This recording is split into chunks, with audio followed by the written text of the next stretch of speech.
اعوذ باللہ من الشیطان الرجیم بسم اللہ الرحمن الرحیم اللہم صلی علی محمد وعلی آل محمد کما صلیت علی ابراہیم وعلی آل ابراہیم انک حمید مجید۔ انداز بیاں گرچہ میرا شوق نہیں ہے، انداز بیاں گرچہ میرا شوق نہیں ہے، شاید کہ تیرے دل میں اتر جائے میری بات۔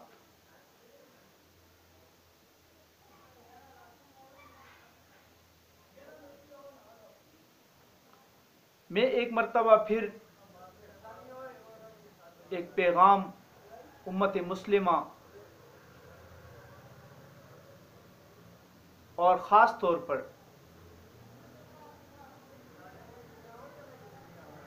اسلامی پاکستان کے مسلمانوں کو دینا چاہتا ہوں۔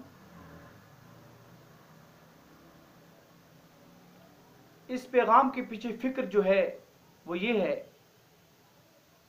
جو غم اور افسوس ہے،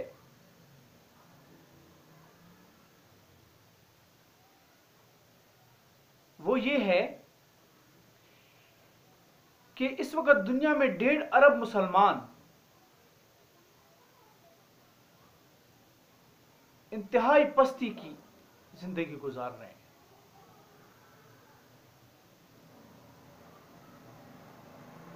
اور یہود و نصارہ نے ہمیں جکڑا ہوا ہے۔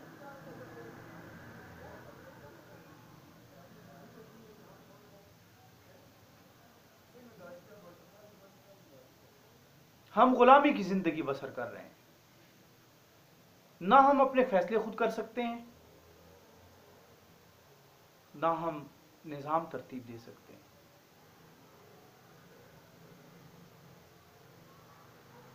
اور دن بدن زوال کا شکار ہو رہے ہیں۔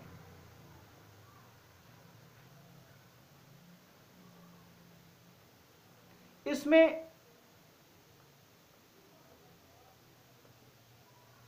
قصور کس کا ہے؟ وجوہات کیا ہیں؟ یہ سوال میرے ذہن کو مضطرب کیے ہوئے ہیں۔ میں نے کئی تجزیات کیے،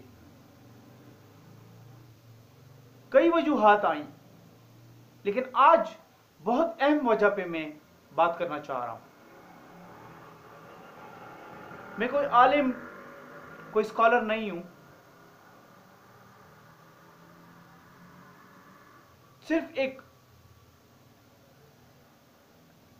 سینے میں غم اٹھ رہا ہے، ایک دکھ ہے جو مجھے سوچنے پہ اور بات کرنے پہ مجبور کر رہا ہے۔ میری سادہ سی باتیں ہوتی ہیں، بہت بڑے الفاظ کا ہیر پھر مجھے آتا نہیں ہے،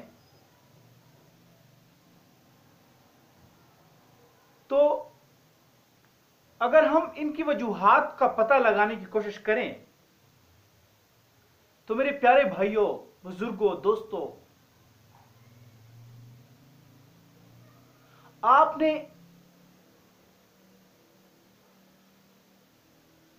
جنگل کے حوالے سے کئی فلمیں دیکھی ہوں گی، جانوروں کی زندگی پر مبنی۔ اللہ ویسے بھی کئی مرتبہ قرآن میں ارشاد فرما چکا ہے کہ غور و فکر کرو کائنات پر، اللہ کی نعمتوں پر، اور ان سے سبق حاصل کرو۔ اس میں تمام چیزوں میں حکمتیں ہیں، اور اس میں عقل کی باتیں ہیں، اور یہ صرف عقل والوں کے لیے ہے۔ مسلمان اسی سے اللہ کی قدرتوں کو سمجھتا ہے، نظام کو سمجھتا ہے، اور اپنے لائے عمل کو تیار کرتا ہے۔ تو جنگل میں ولڈر بیسٹ ہوتا ہے، جس کو جنگلی گائے بھی کہہ سکتے ہیں۔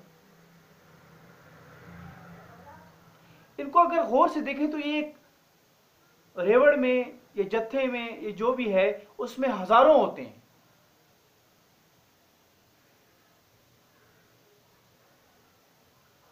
بڑے بڑے ریوڑ. لیکن حیران کن بات ہے کہ 3-4 لگڑ بگے 5 لگڑ بگے آ کے کبھی ان کا بچہ اس میں سے اٹھا کے لے جاتے ہیں اور کبھی تو بڑے کو پکڑ لیتے ہیں اور اس کو زندہ چیر پھاڑ کر رہے ہوتے ہیں. اس سارے نظام کو جب بندہ دیکھتا ہے تو اس میں لگڑ بگے کا کوئی قصور نہیں، کیونکہ لگڑ بگا تو سفاک چیر پھاڑ کر کے کھاتا ہے، وہ تو مجبور ہے، اس کی تو عادت ہے. لیکن جو ولڈر بیسٹ ہے، جو شکار ہو رہا ہے، وہ ہزاروں کی تعداد میں ہے. لیکن کیسے ممکن ہوتا ہے؟ وہ ایسے ممکن ہوتا ہے کہ ہر کوئی اپنی دکانداری میں لگا ہوتا ہے. کوئی چل رہا ہوتا ہے، کوئی لڑ رہا ہوتا ہے، کوئی آرام کر رہا ہوتا ہے، اور 3-4 لگڑ بگے آ کے ایک جگہ پہ آتے ہیں اور ڈراتے ہیں کہ ہم کھانے لگے ہیں اور بھاگنے لگ جاتے ہیں. اس میں سے وہ ایک کو پکڑ لیتے ہیں. لیکن بعض اوقات ایسا ہوتا ہے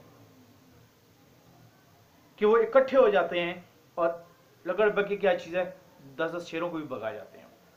کبھی کبھی ایسا ہوتا ہے. وہ تو ٹھہرے جانور، ہم سب ان کو کہتے ہیں جانور بے عقل ہیں، ان میں عقل نہیں ہے، سمجھ نہیں ہے. ہم انسانوں کی طرف آتے ہیں، جب سوچتے ہیں دیکھتے ہیں تو ہمارا جو حال ہے اس میں یہود و نصارہ کا بھی کوئی قصور نہیں ہے.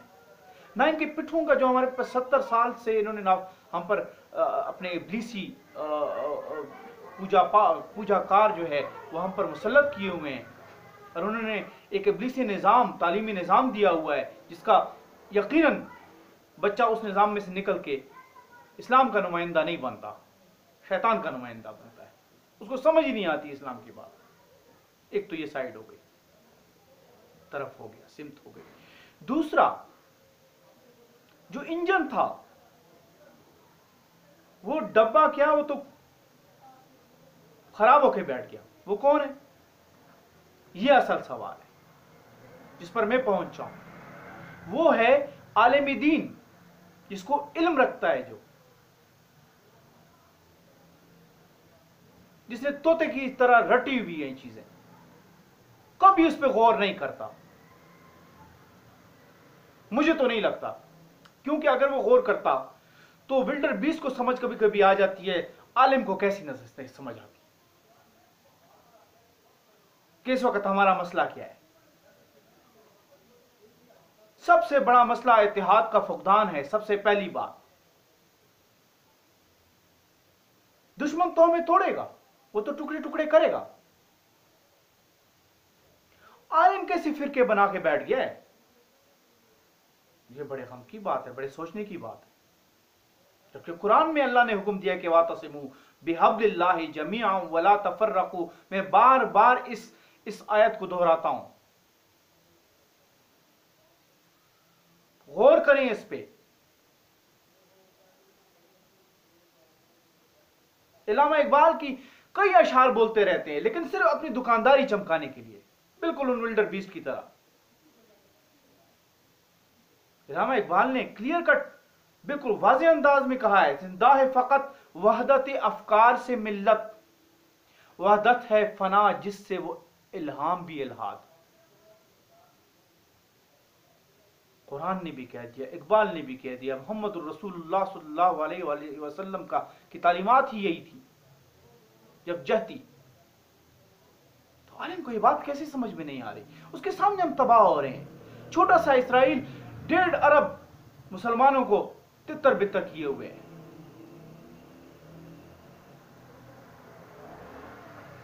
کسی ایک چیز سے بھی وہ سمجھ نہیں لیتے تو ان میں سیدھی سی بات ہے کہ عقل ہے ہی نہیں. ورنہ اللہ نے تو کہا ہے کہ قرآن کے اندر فلاح ہے عقل مندوں کے لیے. ان کو کیسے عقل نہیں آ رہی، کیسے سمجھ میں نہیں آ رہی؟ اتنی آسان بات ہے. ایک انڈا ہے، بھائی انڈے کو اگر 10 بندے ہیں وہ انڈا کہیں گے، ان میں کہاں سے اختلاف آئے گا؟ لیکن اگر ایک اس کو گیند کہے گا، دوسرا اس کو ٹماٹر کہے گا اور اس پہ وہ اڑ جائے گا تو فرقے بن گئے. اب اس کو جھوٹ پہ جھوٹ کیے بولنا پڑے گا اس کو ثابت کرنے کے لیے. جو ہی ان کو واپس آنا ہوگا متحد ہونے کے لیے، تو اس کو واپس انڈے پہ آنا ہوگا، وہ گیند کو بھی چھوڑنا ہوگا اور وہ ٹماٹر کو بھی کہنا بھی چھوڑنا ہوگا، گیند پہ واپس آنا ہوگا. دین تو خالص ہے.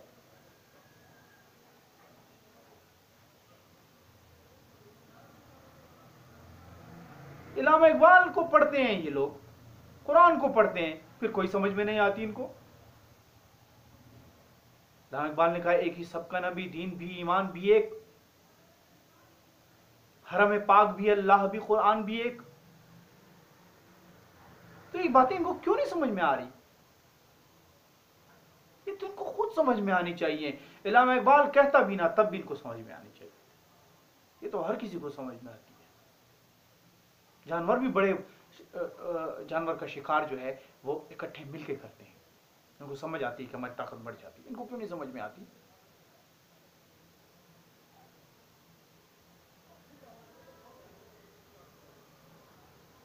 اس لیے میں درخواست کروں گا امت مسلمہ سے، اسلامی پاکستان کی قوم سے، کہ خدا را اور علماء سے کہ متحد ہو جائیں اور یہ اپنی فضول چیزیں چھوڑ دیں، قرآن کی طرف واپس آئیں. قرآن کا انکار کیسے کر رہے ہیں؟ کیوں چھوڑ رہے ہیں؟ کیونکہ آپ تعویل نہیں بنا سکتے اس لیے چھوڑ رہے ہیں. کوئی سود کو جائز قرار دے رہا ہے، کوئی فحشی کو جائز قرار دے رہا ہے. قرآن نبی کریم صلی اللہ علیہ وسلم کی زبان مقدس سے کے الفاظ ہیں. اللہ تعالیٰ نے ان کی زبان مبارک سے ہم تک پہنچایا ہے. اور دین کی ابتدا وہی ہے، بیسک بنیاد وہی ہے، اللہ کا احکامات ہیں. یعنی اللہ نے جس سے منع کیا ہے اس سے آپ منع ہو جاؤ. اللہ نے جس کو کرنے کا کہا ہے وہ آپ کریں. واطیعوا اللہ واطیعوا الرسول، حرام سے بچ جاؤ اور فرض پہ آ جاؤ. اب اس سے آگے آپ جانا چاہتے ہیں تو آپ تقوی کی طرف جا رہے ہیں. بھائی آپ پہلے لباس تو پورا پہنے نا. کرتا پہننے، چوغا پہننا ہے وہ بات کی بات ہے. پہلے تو آپ اپنا سطر ڈانپے پراپر طریقے سے، اچھے طریقے سے. بنیادی چیز پہ آئیں جس پر کسی کو اختلاف نہیں ہے. قرآن پہ کس کو اختلاف ہے؟ تعویلیں بناتے رہتے ہیں آپ. ایک مولوی جا کے ٹیلی ویژن میں اور یہاں عورت کے سامنے بیٹھ کر دین کی بات کر رہا ہوتا ہے. یہ کیسے ہو سکتا، ممکن ہو سکتا ہے؟ جب قرآن میں اللہ تعالیٰ حکم دیتا ہے وَإِذَا سَأَلْتُمُوهُنَّ مَتَاعًا فَاسْأَلُوهُنَّ مِنْ وَرَاءِ حِجَابٍ ذَلِكُمْ أَطْهَرُ لِقُلُوبِكُمْ وَقُلُوبِهِنَّ. اس کے بعد کیسے آپ ایک یہاں اور آوارہ عورت کے سامنے بیٹھ سکتے ہیں اور دین کی بات کر سکتے ہیں؟ کس اصول کے تحت؟ مومن فقط احکام الہی کا ہے پابند، اپنے احکام نہیں لانے، دکانداری نہیں چلانی. ٹھیک ہے؟ اللہ کے احکامات کو مانیں. دین کو اللہ کے طریقے سے پھیلانا ہے، اپنے طریقے سے نہیں. پھر آپ ٹھیکیدار نہیں ہیں. پھیلتا ہے نہیں پھیلتا ہے اللہ کی مرضی. آپ نے وہی طریقہ اپنانا ہے جو اللہ کا حکم ہے، اس سے تجاوز آپ نہیں کر سکتے. تو آپ کیسے جا کے بیٹھتے ہیں وہاں پہ جبکہ حرام ہے؟ اللہ نے منع کر دیا. جب ازواج مطہرات کو، صحابہ کرام کو منع کر دیا تو آپ کس باغ کی مولی ہیں؟ آپ کے پاس جب ممبر تھا آپ نے ممبر کو مضبوط کیوں نہیں کیا؟ آپ کے پاس تو بہترین میں ذرائع ابلاغ کا طریقہ ہے. کیونکہ آپ نے چیز کو سمجھا ہی نہیں ہے. آپ تو ایک مریض کو مر رہا ہے، خون کی ضرورت ہے، خون رس رہا ہے، اور آپ اس کو کہہ رہے ہیں مسکرانا سنت ہے، مسکرانا صدقہ ہے. آپ تو اس پہ بحث شروع کی ہوئی ہے. آپ تو اس پہ آپس میں لڑ رہے ہیں کہ وہ طاقتور تھا، وہ سفید ہے، وہ گورا ہے، وہ چٹا ہے، وہ کالا ہے. اس پہ بحث، وہ مر رہا ہے. آپ کو سمجھ ہی نہیں آ رہی کہ آپ کو کرنا کیا ہے. خدا رہا میری باتوں کو سمجھیں. میں جس طرح بات کر رہا ہوں میری بات بے ادبی کی وہ نہیں ہے، لیکن میں مجبور ہوں. کیونکہ آخر کب تک ہم اس طرح رلتے رہیں گے؟ آپ کو عقل کیوں نہیں آ رہی؟ آپ تو ایک عجیب سے بات کرنے شروع کر دی آپ نے. بھئی یہ اللہ کی نعمتیں، نہ آپ بہترین اسلحہ بنا رہے ہیں، نہ آپ بہترین ادویات بنا رہے ہیں. بھئی راستے میں سے کانٹا ہٹانا یا پتھر ہٹانا کہ کوئی ٹھوکر، اس سے یہ ادویات بھی اسی میں آ رہی زمرے میں. بھئی ایک شخص بیمار ہے، آپ میڈیسن دوائی ادویات ایجاد کرتے ہیں اور آپ سستی اپنی قوم کو دیتے ہیں اور دنیا کو دیتے ہیں، تو وہ جہاں جہاں جائے گی آپ اللہ کا نام وہاں وہاں آپ بلند کرنا آسان ہو جائے گا. ظاہر بات ہے پوچھیں گے کہ یہ کون اتنی اچھی ادویات تیار کرتا ہے اتنی معیار کی؟ تو لوگ کہیں گے محمد رسول اللہ صلی اللہ علیہ وآلہ وسلم کی امتی ہیں. آپ ہر جگہ دھوکہ کیے پھریں گے تو آپ محمد صلی اللہ علیہ وآلہ وسلم کے لیے کیا کیا میسج لوگوں کو دے رہے ہیں، کیا پیغام دے رہے ہیں؟ آپ کچن میں، سادہ سی مثال ہے، آپ کچن میں چینی موجود ہے، آپ چائے بنا رہے ہیں، چائے میٹھی نہیں ہے، آپ دیوار کے پاس بیٹھ کے اور رونا شروع کر دیں، یا اللہ چائے میٹھی نہیں ہے. یہ تو مذاق ہے. اللہ نے آپ کو نعمت دی ہوئی، آپ کو سمجھ دی، آپ چینی اس میں ڈالیں تاکہ وہ چائے میٹھی ہو جائے.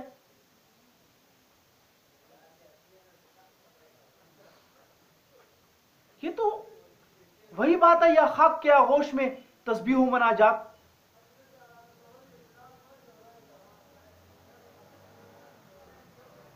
بات کو سمجھنے کی کوشش کریں، احکام الہی پہ آئیں، سب متفق ہیں اس پہ، کوئی انکار نہیں کر سکتا. اکثریت جب ہم میں متفق ہو جائیں گے تو ہم متفق کیوں ہو رہے ہیں؟ اللہ کے نام کی سربلندی کے لیے. تو وَأَعِدُّوا لَهُم مَّا اسْتَطَعْتُم مِّن قُوَّةٍ وَمِن رِّبَاطِ الْخَيْلِ. یہ کیسے کریں گے آپ اسلحہ بنائیں گے تو آپ سامنے آئیں گے نا. آپ کو حرب کے طریقے آئیں گے تو آپ کو پتہ چلے گا نا. آپ سب کچھ وہی کریں گے لیکن اللہ کے لیے کریں گے. اسلام جو ہے، اللہ کے احکامات جو ہیں، یہ اللہ کا دین جو ہے، یہ مسجد میں نہیں ہے. مسجد میں تو آپ وہاں ہینڈز اپ ہو جاتے ہیں کہ میں اب باہر جاؤں گا تو بس میں آپ کے سامنے سرنگو ہوں، آپ کے ہر حکم کی پابندی کروں گا. یہ دین ہے. یعنی وہ جو کام سب کر رہے ہیں وہ آپ نے ہی کرنا ہے، لیکن وہ اللہ کے دائرے میں کریں گے تو وہ اسلام ہے. اللہ کے احکامات کے دائرے میں. احکامات کا ہے قرآن کریم ہے. قرآن کریم کیا ہے؟ نبی کریم صلی اللہ علیہ وسلم کی زبان مبارک سے آئے ہوئے الفاظ ہیں ہمارے پاس. اللہ نے جو ان کو الہام کیا، جو ان پہ وارد کیا، جو جبرائیل علیہ السلام ان کے ساتھ پیغام لائے، انہوں نے اللہ نے عزوزم کی زبان سے ہم تک پہنچایا. یہ دین ہے. اس لیے آپ سمجھیں، بات کو سمجھیں، چھوڑ دیں ساری اپنے فلسفے. اپنے کتابیں بہت لکھ لی ہیں کتابیں آپ نے، مدرسے بھرے ہوئے ہیں، لیکن امت ٹوٹتی جا رہی ہے. خدا را یار کیسی بات کر رہے ہو کہ جس شعلے سے آپ کا سالن جل رہا ہے آپ اس کو کم نہیں کر پا رہے. آپ کبھی دیگچے پہ لڑ رہے ہیں، کبھی آپ سالن پہ لڑ رہے ہیں، کبھی آپ چلنے پہ لڑ رہے ہیں. اور بھائی آرام سے، اتنی سمجھ نہیں ہے کہ آپ اس کو کم کر دو. یا اگر سالن تیار ہو چکا ہے، مزید جلنے لگا ہے تو اس کو بند کر دو.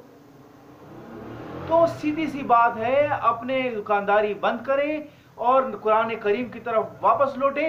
اب خود سوچیں کہ وہاں اللہ نے پردے کا حکم دیے کہ بیچ میں پردہ ہونا چاہیے صحابہ کرام اور ازواج مطہرات کے بیچ میں. آپ اب حدیث جب دیکھتے ہیں تو حضرت عائشہ رضی اللہ تعالیٰ عنہا ایک دفعہ نبی کریم صلی اللہ علیہ وسلم ایک نابینا صحابی کے ساتھ بیٹھے ہوئے تھے اور وہ اندر آ گئیں. تو حضور صلی اللہ علیہ وسلم نے ان کو بعد میں سمجھایا کہ بھائی آپ کیوں آئیں.